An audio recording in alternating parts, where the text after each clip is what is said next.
notícias, das boas novas, do teu evangelho. Usa a tua filha para a honra e glória do teu santo nome. É o que eu te peço, te agradeço em o nome de Jesus. Vamos aplaudir o Senhor.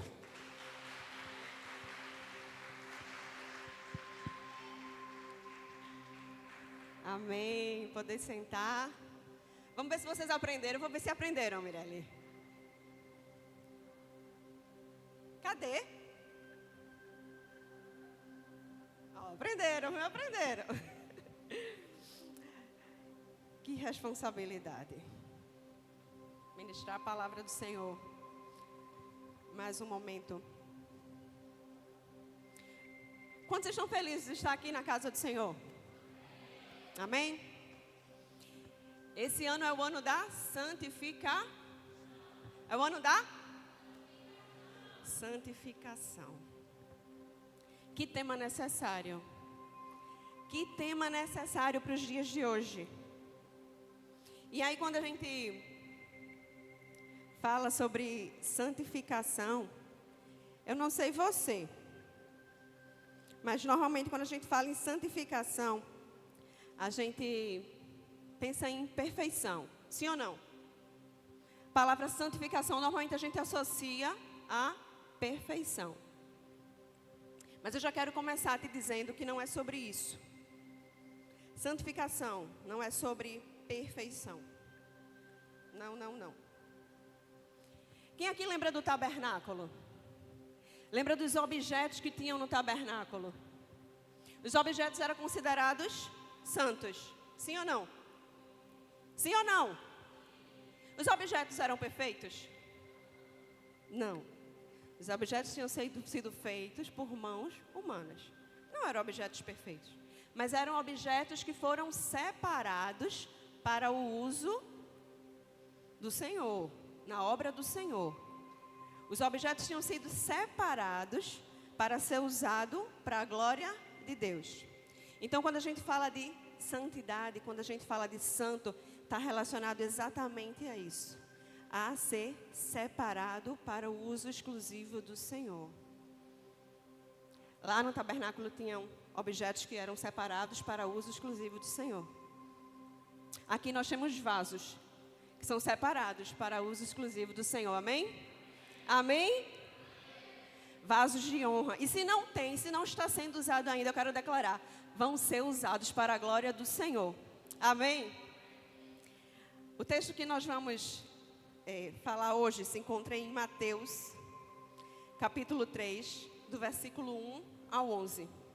A gente vai falar de um homem que foi separado para viver para o Senhor. Um nazireu. O que era um nazireu? Eu vou tentar falar de forma bem breve.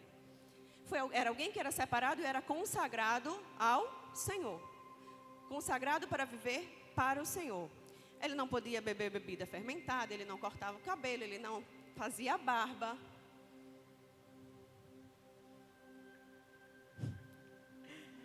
Ele não podia tocar em cadáver.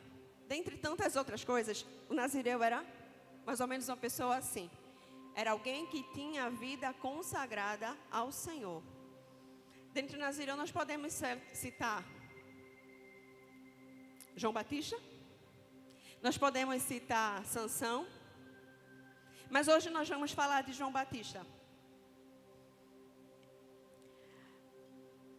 Mateus capítulo 3, verso de 1 ao 11. Já está aqui. Mateus 3, de 1 ao 11. E antes de ler, vamos tentar contextualizar um pouco, porque eu só vou ler alguns versículos. Zacarias, pai de João Batista, sacerdote, estava no templo, caiu de naquele dia ele servir, e aí, de repente, o anjo aparece para ele e diz que ele vai ter um filho, e diz que o filho dele vai ser alguém importante. E aí Zacarias questiona e pergunta como é que vai ser isso, e fica sem entender, duvida, e de repente Zacarias fica mudo. E aí ele sai de lá, a esposa dele engravida, Isabel, já idosa, E então, o que é que acontece? Quando se completa o período, ela dá à luz ao filho. E Zacarias estava mudo esse tempo todo. E de repente, eles queriam colocar o nome do menino de Zacarias, porque era costume se colocar o nome do pai ou o nome de alguém da família. Mas Isabel diz não, o nome vai ser João. Mas a voz da mulher não tinha valor naquela época. E aí eles esperavam que o pai pudesse realmente dizer qual seria o nome. E aí Zacarias pega uma tábua e escreve João. E aí é confirmado que o nome dele seria João. E depois que isso acontece, o povo começa a se questionar. O que é que vai ser desse menino? Esse menino deve ser alguém muito importante. E aí a gente vai ler o que diz em Mateus, versículo 3, de 1 a 11. Que diz assim: naqueles dias surgiu João Batista, pregando no deserto da Judeia. E ele dizia: arrependam-se, pois o reino dos céus está próximo. Este é aquele que foi anunciado pelo profeta Isaías. Voz do que clama no deserto, preparem o caminho para o Senhor. Façam veredas retas para ele.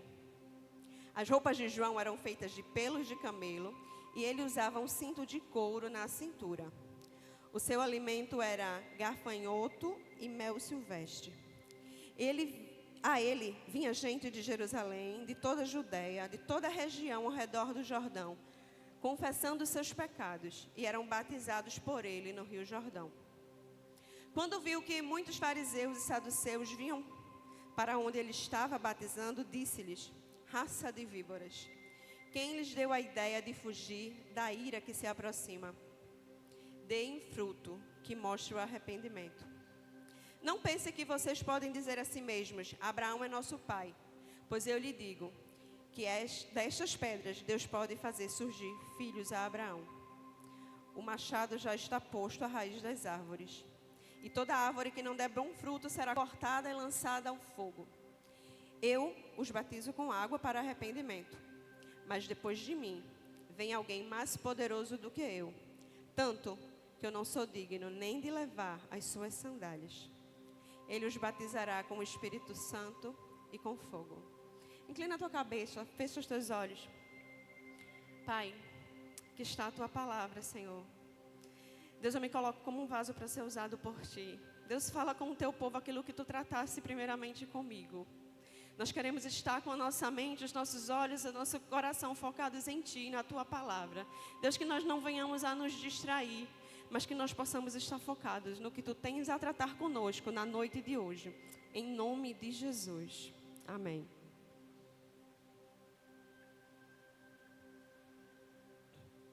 Aleluia. Nós vamos falar sobre alguns pontos da vida de João Batista que vão nos ensinar sobre uma vida de santidade. Assim como os utensílios do templo, João Batista era perfeito. Você é perfeito, mas Deus o escolheu. Deus te escolheu, mesmo sem você ser perfeito. E o primeiro ponto que nós vamos falar é: João Batista sabia quem era e a missão que ele tinha. João Batista, ele era escolhido. Ele sabia quem era e sabia qual era a sua missão. Como filho de sacerdote, a lógica é que ele seguisse o ofício do pai. A lógica é que ele se tornasse sacerdote também, é que ele vivesse no templo. Mas não. João Batista, ele não seguiu o ofício do pai. Porque Deus o tinha chamado para algo muito maior. Deus o tinha chamado para algo diferente. Deus o tinha chamado para que ele pudesse preparar o caminho do Messias. João sabia quem era e o que ele veio fazer. E enquanto eu estava preparando essa ministração, eu me lembrei daquela música, É Ele. Que a gente tanto canta, que quando a música foi lançada foi tanto questionamento, tantas controvérsias, porque a gente pensava: será que a gente pode realmente cantar isso? E essa música, ela retrata a história de João Batista. O autor da música disse que escreveu essa música enquanto pensava em João Batista, quando ele dizia: é ele, por ele. É quando João Batista, é quando Jesus passa e aponta: eis o Cordeiro de Deus, é Ele, é por Ele que eu estou gastando a minha vida. E aí, João sabia quem ele era, João sabia o que ele veio fazer, João sabia que tinha sido escolhido. Certa vez, quando questionado se ele era o Cristo, se ele era Elias, se ele era profeta, ele disse: não, você é o Cristo? Não. Você é Elias? Não. Você é profeta? Eu sou aquele de quem falou Isaías. Eu sou a voz do que clama no deserto: preparai o caminho do Senhor. E ele estava ali cumprindo a missão dele, cumprindo o ofício para o qual foi chamado. Não o ofício de outros, mas o dele. Não o ofício do pai, mas o ofício dele, o que Deus chamou ele para fazer. E eu já quero perguntar se você sabe quem você é e por que você está aqui.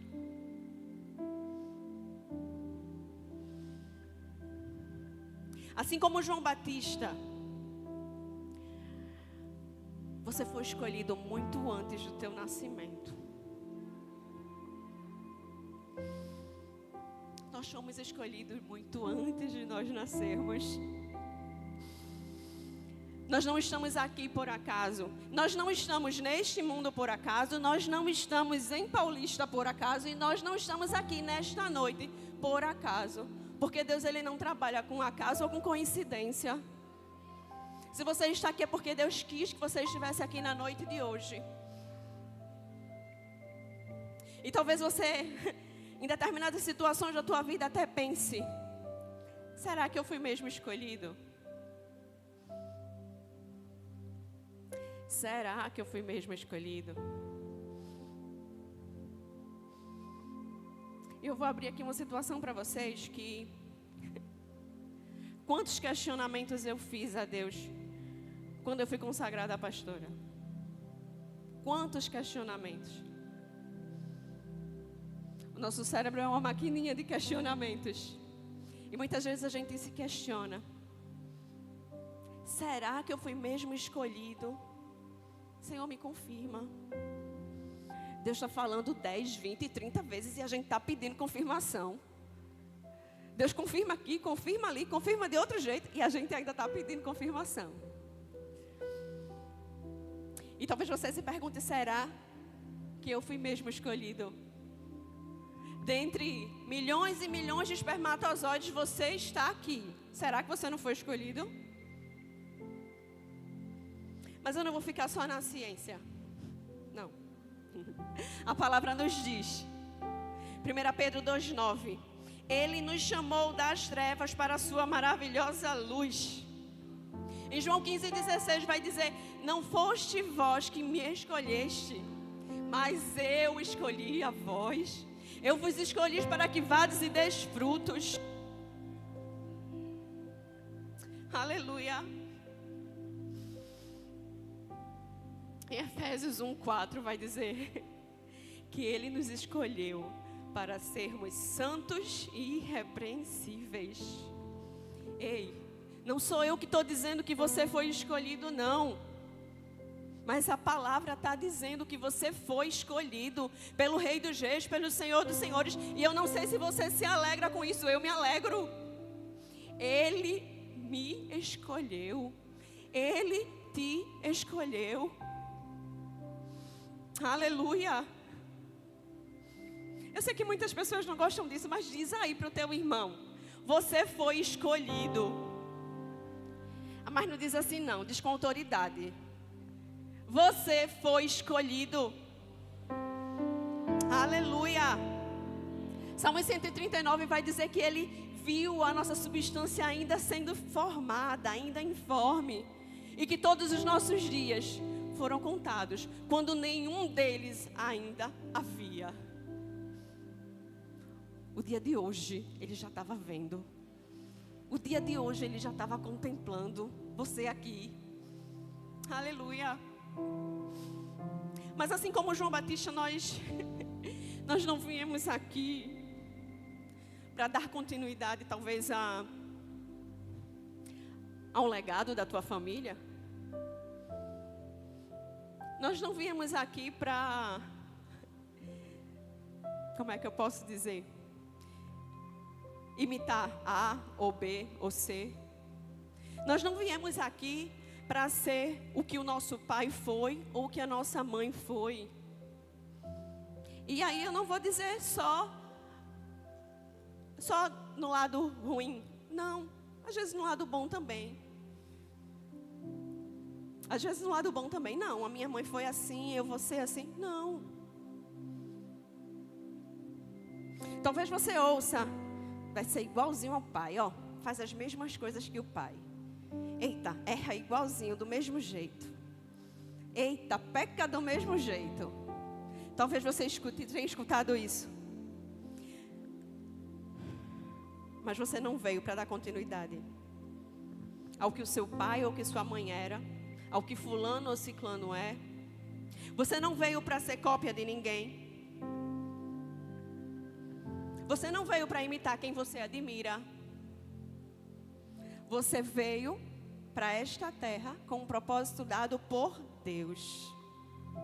Sabe o que eu tenho para te dizer nessa noite? Você é único. E o que Deus tem para você é único. O nosso Deus, Ele é um Deus de exclusividade. O nosso Deus, Ele é bem pontual, sabe? Ele é bem específico para cada um de nós. Ele é bem específico para os planos que Ele tem ao nosso respeito. Cada um de uma forma. Já pensou se fosse todo mundo igual? Só teria cópias aqui. Não. E o que é interessante na família do Senhor é isso, é essa diversidade. É um que é bom aqui, é o outro que é bom ali, é um que faz desse jeito, é um que é chato, é um que reclama, mas a palavra diz que o ferro afia ferro. E é necessário. E é necessário. Sim. Aleluia.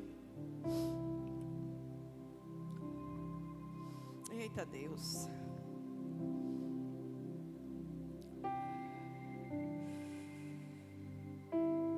O segundo ponto. O primeiro ponto é que João Batista sabia quem ele era e qual a missão que ele tinha. Para vivermos uma vida de santidade, antes de tudo, a gente precisa saber quem nós somos e o que Deus nos chamou para fazer. O segundo ponto era que João Batista era corajoso. João Batista era corajoso. Mas a gente precisa ter coragem para quê? Nós precisamos ter coragem para enfrentarmos o pecado. A coragem de João Batista não era porque ele tinha uma personalidade forte ou porque era por causa do temperamento dele, não. A coragem de João Batista existia porque ele estava cheio do Espírito Santo do Senhor. A palavra vai nos dizer que ele era cheio do Espírito Santo. Ele pregava o arrependimento. Ele confrontava o que era errado, independente de quem fosse. Não importa se eram fariseus, se eram saduceus, se eram outros grupos, se eram governantes, como ele confrontou Herodes, se era político. Não. Se estivesse errado, estava errado. E ele não ia se calar. Ele dizia, arrependam-se. Como lemos na situação que ele chama os fariseus e saduceus de raça de víboras. Raça de víboras. Vocês precisam produzir frutos dignos de arrependimento. Os fariseus e saduceus eram um grupo que se achavam santos, porque eram conhecedores da lei e, entre aspas e aspas e aspas, praticantes. Eles se achavam muito santos e João Batista chama eles de raça de víboras. E por que eu estou dizendo entre aspas e aspas e aspas? Porque ainda que eles fizessem tudo, eles não conseguiriam cumprir a lei. O único que veio e cumpriu a lei foi Jesus. O único. Adianta de quê? Você ser conhecedor da lei e o coração está longe do Senhor. Era assim que os fariseus estavam vivendo. Conhecedor praticava algumas coisas, mas o coração estava longe do Senhor. Eles precisavam produzir frutos dignos de arrependimento. A verdade é que João Batista confrontou tantos erros, confrontou tanto o pecado, que ele acabou sendo preso por Herodes, que ele acabou sendo morto, e ele acabou perdendo a cabeça. Você está disposto a perder a cabeça para viver em santidade?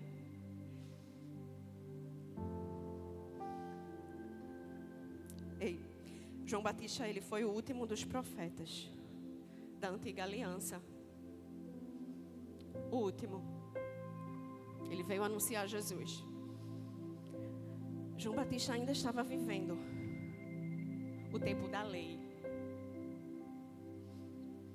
Nós, porém, estamos vivendo a graça. Amém? E muitos acham que a graça é mais fácil do que a lei. Sim ou não? Muitos acham. João Batista perdeu a cabeça.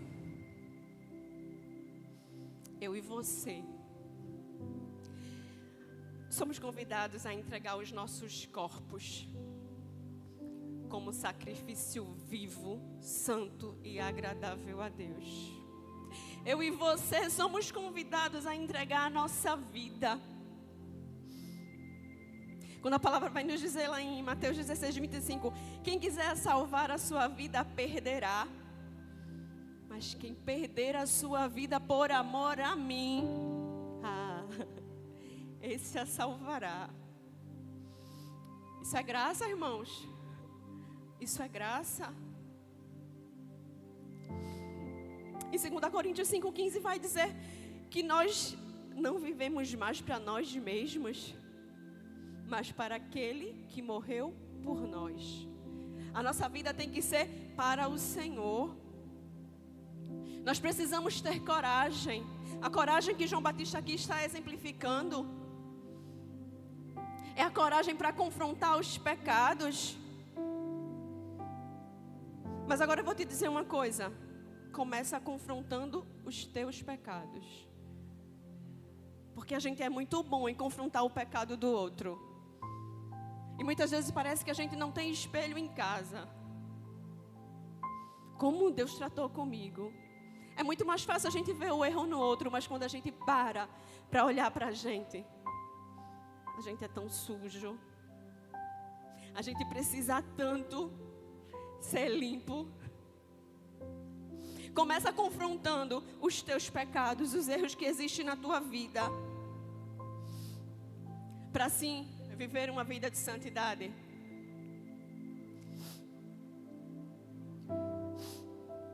E talvez você pense, pastora, essa história de ser santo só no céu. Essa história de santidade só no céu. Aqui é impossível. Quantas vezes a gente pensa assim? Santo mesmo, só no céu.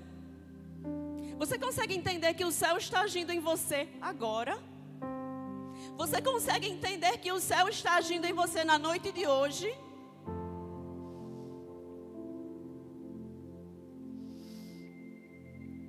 Como o céu está agindo? Como? Quando Jesus subiu aos céus, Ele disse que não nos deixaria órfãos, que nos enviaria o Espírito Santo. O Espírito Santo está habitando dentro de mim e de você. Amém? É o próprio Deus vindo habitar dentro de nós. O Espírito Santo, Ele é o teu guia, Ele é o teu ajudador, Ele é o teu consolador. É Ele quem vai te orientar, é Ele quem vai te conduzir, é Ele quem vai te guiar. Quantas e quantas vezes o Espírito Santo está dizendo: filha, não vai por aí não. Filho, não faz desse jeito. E a gente simplesmente quer seguir os nossos desejos, as nossas vontades. A gente quer ser conduzido, ser guiado pelos nossos achismos. Sabe por quê? Porque a gente quer pecar. Porque o pecado é bom. O pecado é prazeroso na hora, mas no fim gera morte. O pecado parece agradável aos nossos olhos, mas no fim é trevas, é morte. O Espírito Santo, ele não está contigo por acaso. Ele não está comigo por acaso. Ele quer nos encorajar a seguirmos em frente. Ele quer nos guiar para que nós não vivamos na prática do pecado.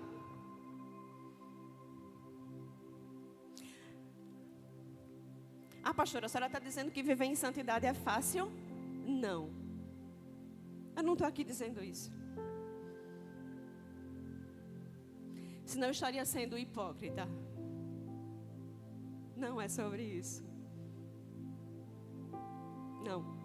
Mas o Espírito Santo está dentro de nós para nos guiar, para nos conduzir, para nos orientar. E o pecado na vida do crente, ele não pode ser um estilo de vida. A gente vai pecar? Vai. A gente vai pecar. Mas que o pecado na nossa vida seja um acidente e não um estilo de vida. Amém? E falando em estilo de vida, nós vamos entrar no terceiro ponto da vida de João Batista. Para ter uma vida de santidade, nós precisamos ser diferentes. Nós precisamos ter um estilo de vida diferente. Quando a gente pensa em João Batista era o estranho, o esquisito. Quando a gente assiste The Chosen, é que a gente tem essa percepção. Eu não sei se vocês tiveram essa percepção assistindo The Chosen, mas era o estranho, era o diferente, era o esquisito. Quando a gente lê na palavra, a gente percebe que João era alguém diferente. Ele não se moldava ao ambiente que ele estava. Não. Ele não se moldava às expectativas sociais da época em que ele vivia. Ele não se moldava ao ambiente que ele vivia. Porque nós muitas vezes nos tornamos camaleões. Aqui eu sou pastora. Lá eu nem vou dizer o que eu sou. Aqui eu sou de um jeito e lá eu sou de outro. Aqui eu ajo assim, lá eu ajo de tal forma. Aqui eu dou testemunho de Cristo, lá no meu trabalho eu só vivo falando palavrão. A gente acaba se moldando ao ambiente que a gente está. E ao invés de fazermos a diferença, nós agimos da forma errada. Ao invés de sermos os diferentes, nós acabamos não influenciando em nada. João Batista nos ensina que ser diferente não é um defeito, é um estilo de vida. E aí? Onde é que João Batista vivia? João Batista vivia onde, igreja?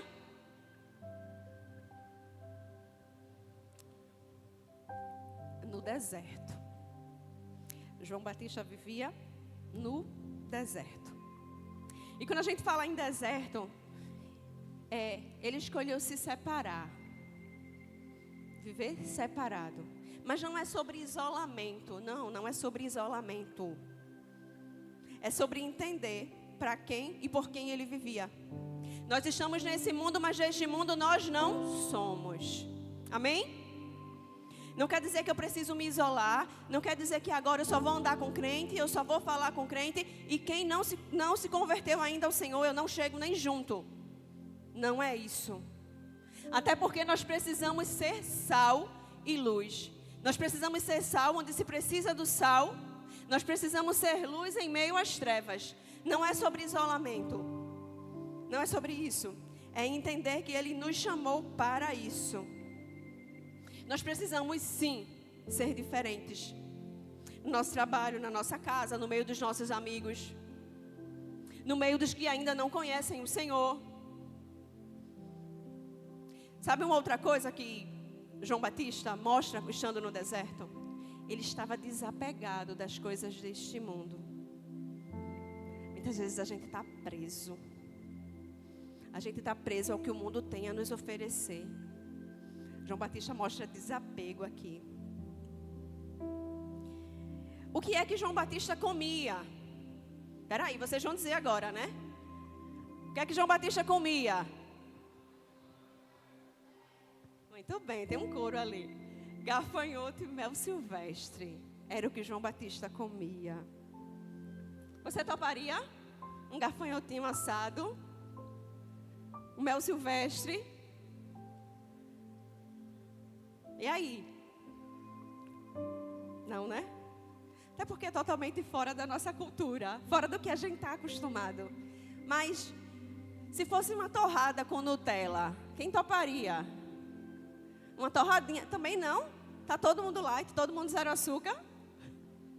Uma torrada com Nutella ninguém quer? Rapaz.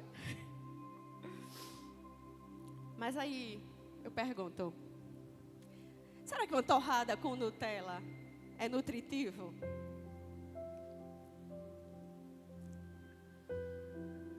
Será que nós temos nutrido a nossa alma? Alimentado a nossa alma de algo que vai nos nutrir? O que os nossos olhos têm visto, o que os nossos ouvidos têm ouvido? Que mesa nós temos nos sentado? Que locais nós temos frequentado e permitido que nos influencie e nós não estamos fazendo a diferença? Que vídeos nós temos assistido? Deus nos deixou a sua palavra para nos alimentarmos dela. Ela sim vai nos nutrir, ela sim vai nos alimentar. É através da busca da palavra que a gente vai sendo transformado, que a gente vai aprendendo, que a santificação vai acontecendo, porque a gente lê a palavra, a gente deixa a palavra nos ler e nos permite ser transformados. E com o coração no lugar certo.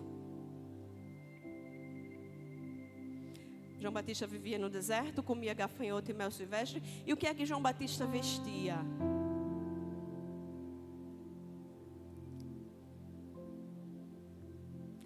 Pele de camelo e cinto de couro. Última moda em Paris. Imagine nesse calor. Pele de camelo e cinto de couro. O que é que nós temos nos vestido? Do que nós temos nos vestido, igreja? E eu não estou perguntando aqui se você está vestindo a roupa da Shein, se você está comprando na Renner ou se você está usando das lojas do segundo andar do Rio Mar. Não, porque nada disso importa. Não é sobre isso. Não é sobre essas roupas. Roupas são importantes? Sim. E eu nem ia entrar nesse assunto, mas muitas vezes nós temos nos vestido tão semelhante a pessoas do mundo. Mas não é sobre isso. Não é sobre a sua roupa. Eu quero te dizer que as suas vestes precisam ser brancas. Mas muito mais do que isso. Gálatas 3, versículo 27 vai dizer: se revistam de Cristo. Se revistam de Cristo. Mas não é eu vou pegar uma capa de Cristo e vou me vestir. Não é isso. Não é colocar uma capa de Cristo. Não. Porque aí eu vou estar só vivendo de aparência. Efésios 4, 22 a 24 vai dizer que nós devemos nos despir do velho homem. Aleluia. E se revestir do novo. Ou seja, é um processo. É algo que tem continuidade.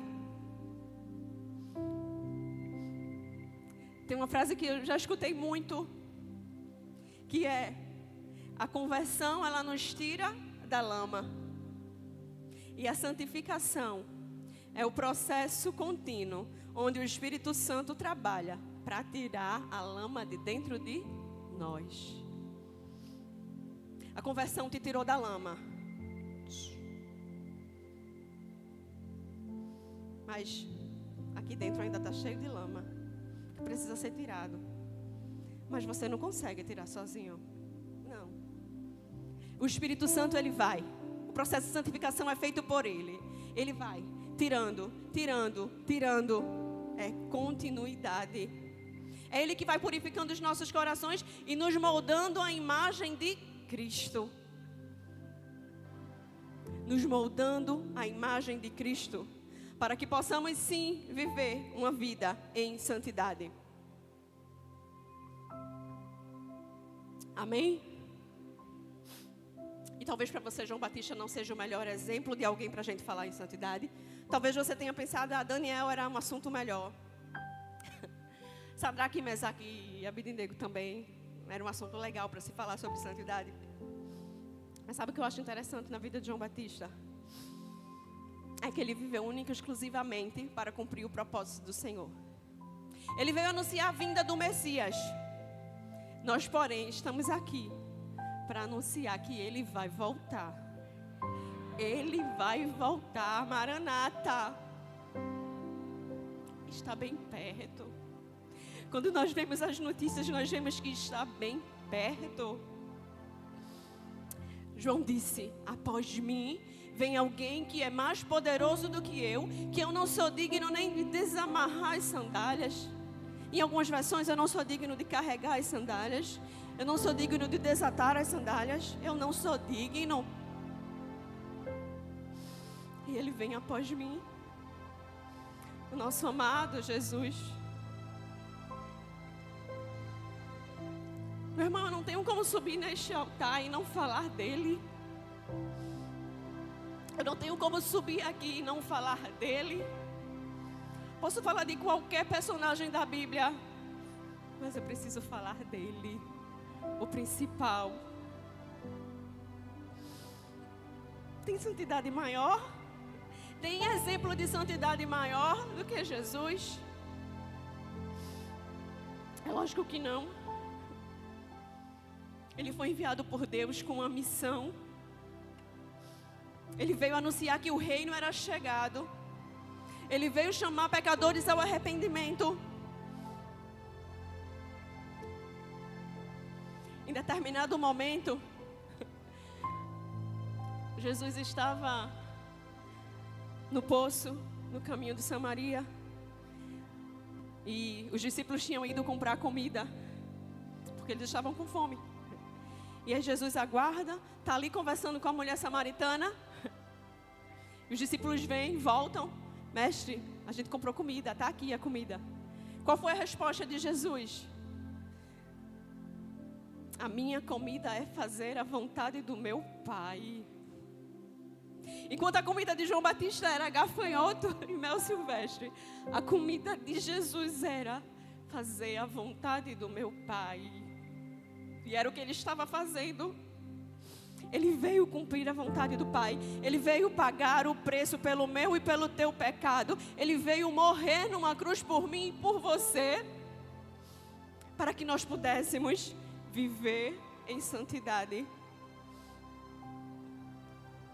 Vocês concordam comigo que Jesus poderia chegar aqui já adulto? Jesus poderia chegar aqui já adulto. Jesus não precisaria nascer de uma mulher e passar por todo o processo. Ele poderia simplesmente descer do céu e chegar aqui adulto. Sim ou não? Sim ou não? Porque Ele é Deus. E Ele faz do jeito que Ele quer. Mas não. Jesus não fez isso. Ele decidiu passar pelo processo. Se Ele quisesse, Ele viria, chegaria aqui, passaria uma semana. Ele precisava morrer. O objetivo dele era esse. O propósito era esse. Ele precisava morrer para nos dar salvação.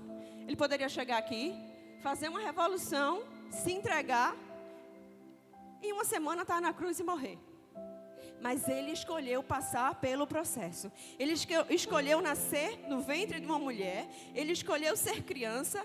Ele escolheu aprender a andar, aprender a falar. Ele escolheu passar por esse processo chamado vida. Sabe por quê? Porque a morte do Senhor, com a morte dele, nós fomos justificados. A morte dele nos trouxe justificação. Mas a vida dele nos ensina sobre santificação. Ele veio para nos mostrar que é possível. Ele veio para nos mostrar quem era o Pai. Ele veio nos revelar o Pai. Hebreus vai falar sobre isso. Nos últimos dias Deus falou de muitas formas por muitos profetas, mas nos últimos dias Ele se revelou através do Filho. Ele se revelou através de Jesus. Jesus, Ele veio nos revelar o Pai e nos ensinar a viver como filhos. Sabe por quê? Porque nenhum profeta poderia nos ensinar a viver como filhos. Só o próprio Filho poderia fazer isso. Só o próprio Filho poderia nos revelar o Pai e nos ensinar a viver como filhos. João Batista não poderia fazer isso. Só o Filho. Jesus veio nos ensinar que santificação não é sobre cumprir uma lista de coisas. O que eu posso ou o que eu não posso fazer. Não. Santificação não é sobre isso. Se fosse assim era muito fácil. Porque era isso, né? Que os fariseus faziam. Isso era religiosidade. Era dessa forma que os fariseus viviam. Queriam ser cumpridores da lei, se achavam santos porque eles seguiam regras. Eles não conseguiram cumprir toda a lei. A santificação não é algo que eu possa fazer por mim mesma, de forma alguma. Não é algo que você vai fazer por você mesmo. É algo que Ele já fez. Eu queria pedir para mim de abrir, por gentileza, o texto de Colossenses 1, 21 e 22. Para nós lermos juntos. E diz assim: antes, vocês estavam separados de Deus e eram inimigos dele, por causa da disposição interior e do mau procedimento de vocês. Contudo, agora, Ele os reconciliou pelo corpo físico de Cristo, por meio da morte, para apresentá-los diante dele santos, sem culpa e livres de toda acusação. Aleluia. E quando eu digo santificação não é algo que eu possa fazer, é algo que Ele já fez. Talvez alguns pensem, então quer dizer que se Ele já fez, agora eu posso desandar. Agora eu posso viver de qualquer jeito. Agora eu posso viver de qualquer maneira porque Ele já fez. Versículo 23. Colossenses 1, 23. Desde que continuem alicerçados e firmes na fé, sem se afastar da esperança do evangelho que vocês ouviram e que tem sido proclamado, e todos os que estão debaixo do céu. Este é o evangelho do qual eu, Paulo, me tornei ministro. Não é sobre desandar, não é sobre viver de qualquer jeito, não é sobre isso. 1 Pedro 2,9 vai dizer que Ele nos tomou para si como uma nação santa, como povo de propriedade exclusiva dEle. Quando nós entendemos isso, aleluia. Quando nós nos reconhecemos como filhos de Deus, como filhos amados, nós decidimos viver para agradá-lo. Não é sobre regras, não é sobre o que você precisa fazer, não é sobre o que você precisa cumprir para se tornar santo, não. É sobre entender que você é filho de um pai e você quer agradá-lo. Nós decidimos viver para agradar o nosso Pai.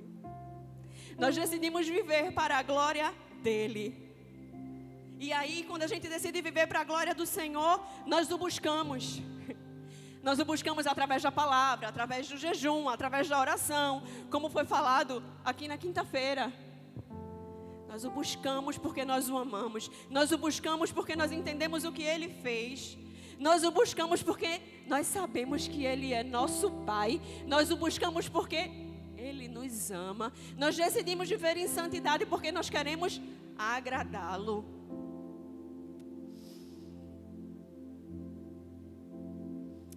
Nós decidimos andar como o Filho andou, como Jesus andou, o nosso maior exemplo.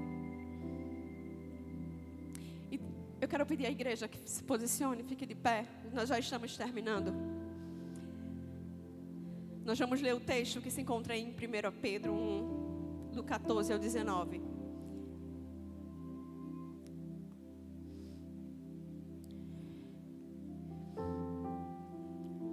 Primeira Pedro 1, 14 ao 19. Que diz assim: Como filhos obedientes, não se deixem moldar pelos maus desejos de antes, quando viviam na ignorância. 15. Mas, assim como é santo aquele que Ele te chamou, sejam também santos em toda a sua conduta. Pois está escrito: sejam santos porque eu sou santo. Uma vez que vocês chamam de quê? Chamam Pai, aquele que julga imparcialmente a obra de cada um. Vivam com temor durante a jornada terrena de vocês. Pois, sabendo que não foi por meio de coisas perecíveis, como prata ou ouro, que vocês foram redimidos da sua maneira vazia de viver, transmitida por seus antepassados, mas pelo precioso sangue de Cristo, como de um cordeiro sem mancha e sem defeito. Aleluia. Quer buscar uma vida de santidade, quer buscar uma vida de santificação? Se reconheça como um filho que agrada ao Pai. Deus nos chama à santidade. Deus chama a igreja do Senhor à santidade. Tema necessário para os dias de hoje. Extremamente necessário. Deus chama os seus filhos à santidade. Deus chama você à santidade. E talvez você não teve uma vida como a de João Batista. Talvez uma vida perfeitinha, uma vida preparada, uma vida em ordem, que ele estava preparando o caminho do Senhor. Talvez a tua vida não foi assim.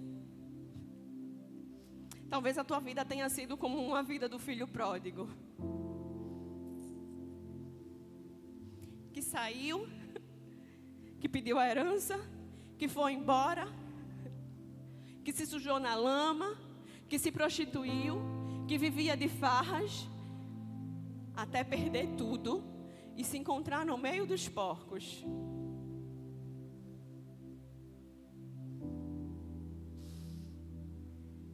Talvez a tua vida tenha sido assim, mergulhada no pecado. Mas como é que termina a história do filho pródigo? Ele decide voltar.